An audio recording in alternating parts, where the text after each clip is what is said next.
وہ جتنا بھی مجھے مارتا میں خاموشی سے سہ لیتی، ہر زخم پر صرف ایک ہی امید رکھتی کہ شاید ایک دن وہ بدل جائے گا، وہ مجھ سے محبت نہ بھی کرے، میں پھر بھی اسی سے محبت کرتی رہوں گی۔ یہی سوچ کر میں ہر درد اپنے سینے میں دفن کر لیتی۔ رات کے اندھیرے میں جب اس کے قدموں کی آواز دروازے کے قریب آتی، میرا دل زور زور سے دھڑکتا۔ مجھے معلوم ہوتا آج پھر کوئی بات اسے غصہ دلا دے گی، آج پھر میرے جسم پر نئے نشان بن جائیں گے۔ میں خاموشی سے کھڑی رہتی، کیوں نہ کہ بولنے سے مار اور بڑھ جاتی ہے، لیکن میرے زخموں سے زیادہ مجھے اس وقت ہوتا جب ہمارے بچے کمرے کے کونے میں سمٹے ہوئے ڈری ہوئی آنکھوں سے یہ سب دیکھتے۔ ان کی آنکھوں میں سوال ہوتا، امی آپ کیوں کچھ نہیں کہتی؟ مگر میرے پاس کوئی جواب نہیں تھا۔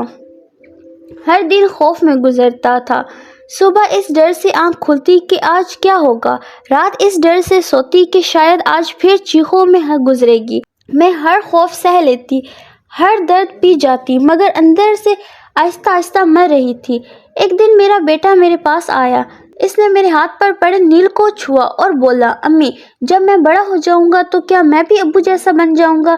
یہ سن کر میری روح کانپ گئی۔ میں نے پہلی بار خود سے سوال کیا، میں کس محبت کو بچا رہی تھی؟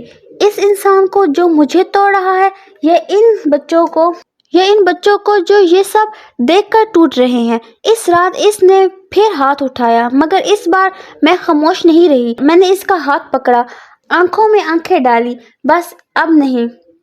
میری آواز کانپ رہی تھی، مگر پہلی بار اس میں خوف نہیں تھا۔ میں نے اپنے بچوں کا ہاتھ پکڑا، دروازہ کھولا اور گھر سے باہر نکل گئی۔ باہر رات بہت سرد تھی، مگر برسوں بعد پہلی بار مجھے ہوا آزاد محسوس ہوئی۔ محبت مار سہنے کا نام نہیں ہے، محبت خوف سے جینے کا نام نہیں ہے، اور ایک ماں جب اپنے بچوں کے لیے کھڑی ہو جائے تو وہ دنیا کی سب سے مضبوط عورت بن جاتی ہے۔